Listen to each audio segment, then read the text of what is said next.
अस्सलाम वालेकुम गाइस, मेरा नाम है अली और मैं अपने channel daily horror stories by Ali से आपके सामने मौजूद हूँ। मैं उम्मीद करता हूँ आप सब खैरियत से हैं, खुश हैं और आपकी ज़िंदगी बहुत अच्छी गुजर रही है।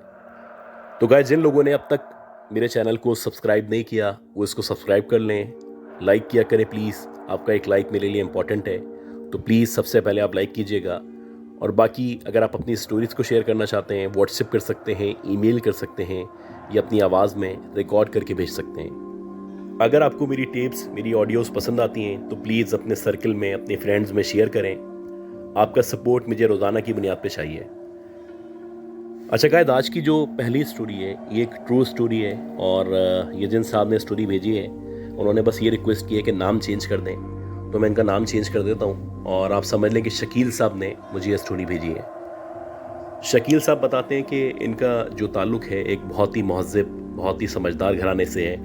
और इनकी फैमिली में ज़्यादातर लोग तालीम याफ्ता हैं। इनकी नानी का जब इंतकाल हुआ था तो उसके बाद से जो इनके मामू थे वो इनके घर में इनके साथ रहने के लिए आ गए थे और नानी के इंतकाल के बाद हमारी अम्मी के अलावा इनका कोई नहीं बचा था। मेरे फादर बहुत शरीफ आदमी थे, उन्होंने इनको खुशी खुशी एक्सेप्ट किया, एक कमरा ऊपर बना के दिया कि आप यहाँ पे रिहाइश इख्तियार करें, आप जो करना चाहते हैं करें, आराम से रहें, जॉब करना चाहते हैं तो जॉब करें। वरना अल्हम्दुलिल्लाह हमारे घर के हालात जो थे वो बहुत अच्छे थे, बहुत स्टेबल थे, फाइनेंशियली कोई इश्यूज़ नहीं थे, तो हम उनको बेयर कर सकते थे कि अगर वो जॉब ना भी करें वैसे ही रहते रहें। ये मेरे वालिद की आला ज़रफ़ी थी, लेकिन जो मेरे मामू थे वो शुरू से ही मुख्तलिफ़ इस तरह की एक्टिविटीज़ में इन्वॉल्व थे जो नाकाबिल यकीन थी, नाकाबिल बयान थी। जब तक हमारी नानी ज़िंदा थी वो आखिरी सांस तक हमारे मामू को समझाती रहीं कि अपने आप को चेंज करो, अपने अंदर बेहतरी लेके आओ और अपने अंदर बेहतरी लाने के साथ साथ शादी करो। शादी एक बुनियादी ज़रूरत हुआ करती है, लेकिन हमारे जो मामू थे वो हमेशा शॉर्टकट्स के चक्कर में रहते थे, गलत चक्करों में रहते थे, सही काम नहीं किया करते थे, नमाज भी पढ़ते थे तो किसी को दिखाने के लिए पढ़ते थे। खैर, किस्सा मुख्तसर, जब हमारे मामू हमारे घर में हमारे साथ रहने के लिए आए, सब नॉर्मल था, सब अच्छा था, बहुत अच्छी ज़िंदगी गुजार रहे थे, लेकिन एकदम से कुछ अजीब वाक़यात होना शुरू हुए और वो जो वाक़यात थे उसकी वजह सरासर मेरे मामू थे, क्योंकि जो मेरे मामू थे वो चाहते थे ज़िंदगी में कामयाबी हासिल करें, लेकिन बिना मेहनत किए, बिना स्ट्रगल किए। जबकि जो मेरे फादर थे वो मेहनत पे, अपने क़ुव्वत बाजू पे यकीन रखा करते थे। खैर, मामू ने यहाँ आने के बाद मुख्तलिफ़ आमिलों से, मुख्तलिफ़ लोगों से रब्ता करना शुरू किया। उनका मकसद हमें नुकसान पहुँचाना नहीं था, वो हमसे बहुत सिंसियर थे, लेकिन उनका मकसद ये था कि वो कोई इस तरह का शॉर्टकट जान लें या किसी ऐसे रास्ते के बारे में जान लें कि जिस रास्ते पे चल के उनको खूब सारी दौलत मिल जाए, उनके पास खूब पैसा हो, खूब शोहरत हो, खूब दौलत हो, गर्ज के जो चाहें कर सकें। इसी तरह जब ये स्ट्रगल कर रहे थे या जद्दोजहद कर रहे थे या इस तरह के रास्ते पे चलना चाह रहे थे, तो इनको इत्तफाक से वाटर पम्प चौरंगी पे एक आदमी मिला। अब वाटर पम्प चौरंगी से कराची के लोग वाकिफ़ हैं, फेडरल बी एरिया के अंदर एक चौरंगी मौजूद है जिसे वाटर पम्प चौरंगी कहा करते हैं। ये बताते हैं कि जो इनके मामू थे उनकी बेचैनी देखने के बाद वो जो आदमी था उसको अंदाज़ा हो चुका था कि ये आदमी यकीनन कुछ करना चाहता है और इसको मैं जो भी गाइड करूँगा या जिस तरह का भी इल्म बताऊँगा ये उस पर अमल करेगा। लिहाजा वो जो आदमी था उसने मेरे मामू को कुछ किताबें बताईं, कुछ वज़ाइफ बताए कि तुम ये पढ़ना शुरू कर दो, अगर तुम ये पढ़ते रहोगे तो अगले 40 से 60 दिनों के अंदर अंदर ना सिर्फ दौलत हासिल होगी बल्कि जन्नत का जो बादशाह है वो तुम्हारा ग़ुलाम हो जाएगा। और इन वज़ाइफ और किताबों के साथ साथ उसने एक और अमल बताया कि अगर तुम इस अमल में कामयाब हो जाते हो तो उसके बाद एक और अमल है वो तुम्हें करना है। अगर तुम वो भी कर लोगे तो वो करने के बाद एक परी तुम्हारे कब्ज़े में आ जाएगी। अब ये शॉर्टकट्स देख के, आसानियाँ देख के मेरे मामू ने जो हिदायत उस आदमी ने दी थी या जो अमल उसने बताया था या जो किताबें उसने शेयर की थी या जिनके बारे में बताया था, वो सारे काम मेरे मामू ने करना शुरू कर दिए। हमारे मामू ने हमें कानो कान खबर ना होने दी कि वो इस तरह के काम कर रहे हैं, जबकि जो मेरे वालिद साहब थे, बल्कि मेरी मदर जो थी, उनको भी मुख्तलिफ ख्वाब आना शुरू हो गए। उनको जो ख्वाब आते उसमें बाकायदा बताया जाता कि आपके घर में कोई ना कोई ऐसा शख्स मौजूद है जो उल्टे सीधे वज़ाइफ पढ़ता है, उल्टे सीधे अमाल करता है, गर्ज़ के वो हर वो काम करता है जिसके ज़रिए वो दीगर मखलूक़ात को नुकसान पहुँचा सके। जब मेरे वालिदैन को ये ख्वाब आना शुरू हुए तो मेरे वालिदैन परेशान होना शुरू हो गए। इन्होंने आपस में डिस्कस किया اور ظاہر سی بات ہے سب سے پہلا جو شک تھا وہ سب کا ماموں پہ گیا کہ ماموں اس طرح کے کام کر رہے ہوں گے، اور جب ان سے انویسٹیگیٹ کیا گیا تو واقعی میں ایسا ہی تھا۔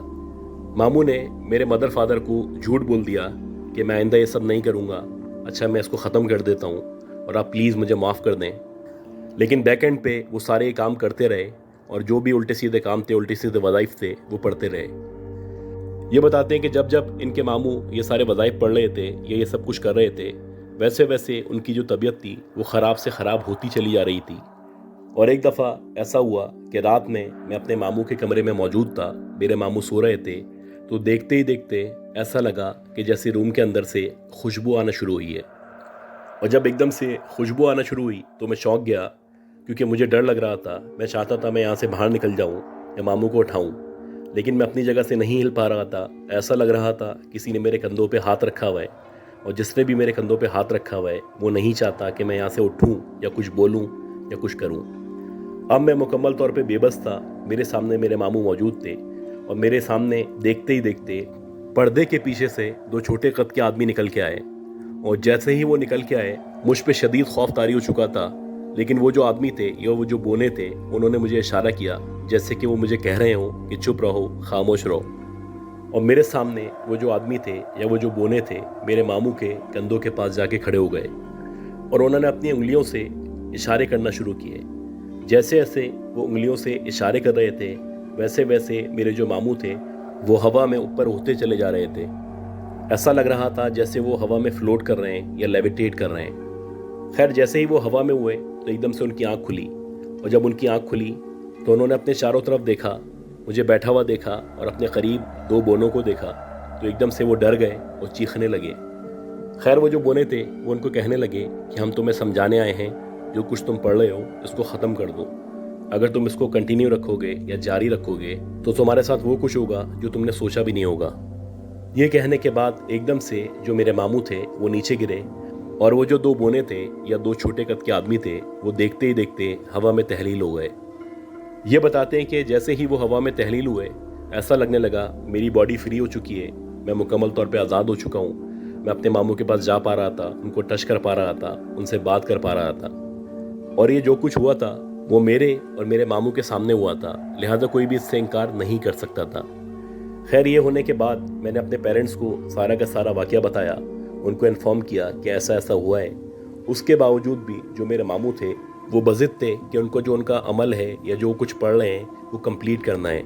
اور ان کے مطابق جیسے ہی یہ کمپلیٹ ہوگا تو یہ سارے بونے یا اس طرح کے جنات میرے تابع ہو جائیں گے۔ یہ بتاتے ہیں کہ ماموں کی یہ صورتحال دیکھ کے جو میرے فادر تھے انہوں نے ان کو کہا کہ اسی وقت آپ ہمارے گھر سے چلے جائیں، کیونکہ ہم نے آپ کو متعدد بار سمجھایا ہے، لیکن آپ مسلسل وہی کر رہے ہیں جو آپ کو نہیں کرنا چاہیے، اور آپ کی وجہ سے نہ صرف آپ ڈسٹرب ہیں بلکہ ہم سب سارے فیملی ممبرز ڈسٹرب ہیں، تو بہتر یہ ہے کہ اب آپ یہاں سے چلے جائیں۔ یہ سننے کے بعد ان کے جو ماموں تھے انہوں نے کہا کہ مجھے 2-4 دن رہنے دو، میں اپنے گھر کا انتظام کر لیتا ہوں، اس کے بعد یہاں سے چلا جاؤں گا۔ اور پھر انہوں نے رونا شروع کر دیا،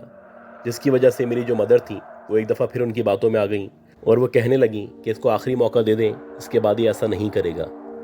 خیر میرے جو فادر تھے وہ بہت رحم دل تھے، انہوں نے کہا ٹھیک ہے، اگر یہ واقعی میں ایسا نہیں کرے گا تو یہ یہاں پہ رہ سکتا ہے، اور اگر اس نے ایسا کیا تو اس کو اسی وقت میں یہاں سے نکال دوں گا۔ یہ بتاتے ہیں کہ اسی طرح 2-4 دن مزید گزر گئے، اور 2-4 دن گزرنے کے بعد رات کے تقریباً 12 یا 12:30 بجے کا ٹائم تھا، ایک دم سے ہمیں اپنے ماموں کے چیخنے کی آواز آئی، اور جیسے ہی ہمیں اپنے ماموں کے چیخنے کی آواز آئی تو ہم سب ان کے کمرے میں بھاگے، اور جب ہم ان کے کمرے میں پہنچے تو ہم نے دیکھا کہ وہ زمین پہ الٹے گرے ہوئے ہیں، ان کے منہ سے خون نکل رہا ہے، اور بظاہر ایسا لگ رہا ہے کہ جیسے ان کے دانت ٹوٹ چکے ہیں۔ خیر ہم لوگوں نے ان کو اٹھایا، ان کو فرسٹ ایڈ دینے کی کوشش کی، لیکن ان کا جو خون تھا مسلسل بہہ رہا تھا، لہٰذا ہم فوراً ان کو اسپتال لے کے گئے، اور جب ہم ان کو اسپتال لے کے گئے تو وہاں پہ ان کو فرسٹ ایڈ دی گئی۔ فرسٹ ایڈ دینے کے بعد ان کی طبیعت بہتر ہو چکی تھی، اور تقریباً 4 سے 5 دن کے اندر اندر ان کو واپس گھر لے آیا گیا۔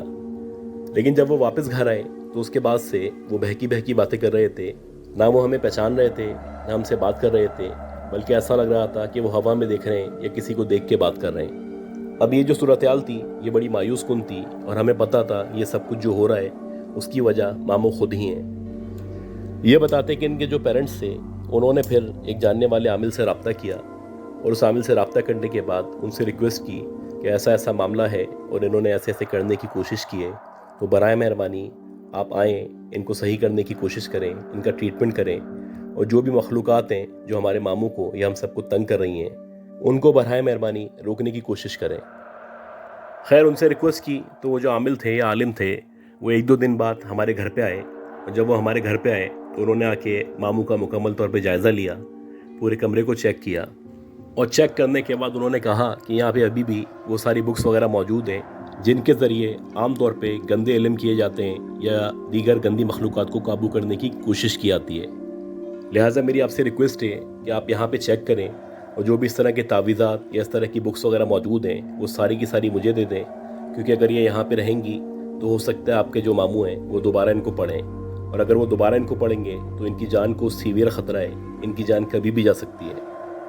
ये सुनने के बाद हमने पूरा का पूरा कमरा चेक किया, और वहाँ से वाकई में 3-4 किताबें इस तरह की मिली, मुख्तलिफ तावीज़ात निकले, कुछ परिंदों की हड्डियाँ मिलीं, और ये सब चीज़ें देखने के बाद हम लोगों को यकीन हो चला था कि मामू जो कुछ कर रहे हैं वो गलत है। खैर ये सारी की सारी चीज़ें हमने उनको हैंड ओवर की। उसके बाद वो जो आमिल थे या आलिम दीन थे उन्होंने कहा कि मैं जा रहा हूँ, और मैं अपने तौर पे कोशिश करूँगा कि 3-4 दिन तक पढ़ाई करके इसके ऊपर से उतारा कर सकूँ। अगर मैं कामयाब हो गया तो इनकी तबीयत ठीक हो जाएगी या नॉर्मल हो जाएंगे, अदरवाइज़ हो सकता है ये पूरी ज़िंदगी ऐसे ही रहें, या हो सकता है कि इनकी जान चली जाए। अब ये सुनने के बाद हम सब मायूस भी हो चुके थे, क्योंकि हमें पता था कि जो कुछ हो रहा है वो इनकी अपनी गलतियों की वजह से हो रहा है। लिहाजा जैसे जैसे वो जो आमिल थे या आलिम थे वो बता रहे थे हम वैसे वैसे कर रहे थे। उन्होंने बहुत सारे वज़ाइफ बताए थे, और उन्होंने कहा था कि कोशिश करें कि आप इनको अकेला ना छोड़ें, कोई ना कोई एक बंदा कमरे में मौजूद रहे और मुसलसल कुरान की तिलावत करता रहे। हमारी पूरी कोशिश थी कि ऐसे ही करें, लेकिन एक दफ़ा ऐसा हुआ कि किसी काम से हम सब फैमिली मेम्बर्स को जाना पड़ा, और हमारे घर में उस वक्त मेरी बहन मौजूद थी, इसके अलावा मेरे मामू मौजूद थे। अब मेरी जो बहन है वो इनके कमरे में जाने से अवॉइड किया करती थी, सच पूछें तो वो डरा करती थी। लिहाजा हम उसको बोल के गए थे कि हम थोड़ी देर में आ जाएंगे, तुम बस अपना ख्याल रखो और कोशिश करना कि मामू के कमरे में ना जाओ। ये बताते हैं कि जब हम बाहर गए तो उसके आधे घंटे के अंदर अंदर मेरी बहन की कॉल आई, और वो शदीद खौफ का शिकार थी, बहुत बुरी तरह रो रही थी और कह रही थी कि जितना जल्दी हो सकता है वापस आ जाएं, यहाँ पे मामू के रूम में कोई मौजूद है और वो उनको नुकसान पहुँचाने की कोशिश कर रहा है। ये सुनने के बाद जो भी हम फैमिली मेम्बर्स थे हम सारे के सारे वापस आए। तकरीबन हमें 35 से 40 मिनट लगे, और जब हम वापस पहुँचे तो जो हमारी बहन थी वो गेट के बाहर मौजूद थी, और उसको हम लेके अंदर की तरफ गए। ये बताते हैं कि इस दौरानिए में जो मेरी बहन थी उसने बताया कि मैं अपना मोबाइल यूज़ कर रही थी, मामू ऊपर कमरे में थे। एकदम से मुझे आवाज़ आना शुरू हुई जैसे कि मामू के कमरे में कोई मौजूद है और मामू चीख रहे हैं। खैर मैं हिम्मत करती हुई जैसे तैसे आयत वगैरह पढ़ती हुई उनके कमरे के करीब पहुंची, तो मुझे ऐसा लगा कि बहुत सारे लोग हैं जो मामू के साथ मौजूद हैं। लिहाजा मैंने सोचा कि मैं खिड़की से झांकती हूँ, देखती हूँ कि अंदर कौन मौजूद है। और जैसे ही मैंने खिड़की से अंदर झांका तो मैंने देखा कि मामू के बेड के चारों तरफ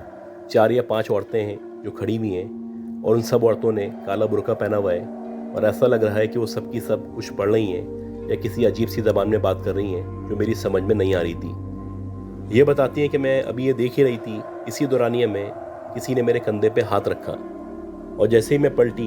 तो मैंने देखा कि एक औरत जिसने बुर्का पहना हुआ है वो मुझे देख के मुस्कुरा रही है। उसकी बहुत भयानक, बहुत खौफनाक शक्ल है। वो मुझे कहने लगी कि इसी वक्त यहाँ से चली जाओ, वरना तुम्हारा भी वही अंजाम होगा जो तुम्हारे मामू का होने वाला है। ये सुनने के बाद या उस औरत को देखने के बाद इनकी जो बहन थी वो नीचे उतर के भागी, और उसने फ़ौरन से अपने घर वालों को फ़ोन किया। अब ये बताते हैं जैसे हम मामू के रूम के अंदर एंटर हुए तो हमने देखा कि मामू के मुंह से झाग निकल रहे हैं, ऐसा लग रहा है कि उनका आखिरी टाइम चल रहा है। खैर हमने जल्दी से जाके आयत वगैरह पढ़ना शुरू की, अपने मामू के ऊपर पानी छिड़कना शुरू किया। जैसे जैसे हम आयत पढ़ रहे थे वैसे वैसे ऐसा लग रहा था कि मामू की हालत बेहतर होती चली आ रही है, और 15-20 मिनट आयत वगैरह पढ़ने के बाद मेरे जो मामू थे वो नॉर्मल हो चुके थे और वो शदीद खौफ का शिकार थे। खैर हमने इस दौरानिए में वो जो आमिल थे या वो जो आलिम थे उनसे भी रब्ता किया, उनको सारा का सारा वाक़या बताया, तो वो कहने लगे कि इंशाल्लाह मैं रात में चक्कर लगाऊंगा, और उम्मीद यही है कि आज वो आखिरी दफ़ा आए थे और आपके मामू को सज़ा देने के बाद या इनको समझाने के बाद यहाँ से चले गए। और ऐसे हुआ कि रात में जब वो जो आमिल थे या आलिम थे वो आए और उन्होंने आके मामू को चेक किया, तो मामू को चेक करने के बाद वो कहने लगे कि अल्हम्दुलिल्लाह आपके जो मामू हैं अब बेहतर हो चुके हैं और आहिस्ता आहिस्ता ये मुकम्मल नॉर्मल हो जाएंगे। वो जो भी मखलूक़ात थी वो इनको सज़ा देने के बाद या इनको डराने के बाद या इनको धमकाने के बाद वापस जा चुकी हैं और इंशाअल्लाह उम्मीद यही है कि वो दोबारा नहीं आएंगी। अगर आपके मामू ने दोबारा से इस तरह का काम करने की कोशिश की या इस तरह के वज़ाइफ पढ़ने की कोशिश की या कोई भी उल्टा सीधा काम करने की कोशिश की तो हो सकता है वो जो मखलूक़ात हैं वो दोबारा आएँ, और आपके अगर वो दोबारा आएंगी तो हो सकता है कि आपके मामू ना बचें। ये बताते हैं कि इतने सारे मामलात और वाक़यात होने के बाद बिलाखिर मामू जो थे वो नॉर्मल होना शुरू हो गए और उन्होंने भी इन तमाम चीज़ों से, इस तरह के कामों से तौबा कर ली और उन्होंने उसके बाद से एक जॉब शुरू कर दी और आहिस्ता आहिस्ता करके माशाल्लाह वो तरक्की करते चले गए, उनके हालात बेहतर होते चले गए। अब इनके मामू की शादी भी हो चुकी है, इनके 2 बच्चे हैं। ये जो साहब हैं जिन्होंने स्टोरी शेयर की है, ये आखिर में लिखते हैं कि मेरी तमाम लोगों से रिक्वेस्ट है कि कभी भी इस तरह की किसी भी एक्टिविटी में पार्टिसिपेट ना करें, ना इस तरह की कोई एक्टिविटी करें जिसके ज़रिए आप दीगर मखलूक़ात को ताबे करने की कोशिश करें, क्योंकि अल्लाह ताला ने एक सिस्टम बनाया हुआ है। उस सिस्टम के अगेंस्ट जब आप जाएंगे तो आपको नुकसानात का सामना करना पड़ेगा। वक्ती तौर पे तो आपको इसका फ़ायदा हो सकता है, लेकिन लॉन्ग टर्म आपका नुकसान होगा, आपकी फैमिली का नुकसान होगा। तो गाइज़ मैं उम्मीद करता हूँ जो स्टोरी मैंने शेयर की है ये स्टोरी आपको पसंद आई होगी। अगर आपको ये स्टोरी पसंद आई है तो प्लीज़ मेरे चैनल को लाइक करें, सब्सक्राइब करें, शेयर करें। दुआ करें कि अल्लाह हम सबको सेहत दे, ज़िंदगी दे, सलामती दे और इस तरह की एक्टिविटीज़ से, इस तरह की मखलूक़ात से हमें महफूज रखे। अपना ख्याल रखिएगा। अल्लाह हाफ़िज़।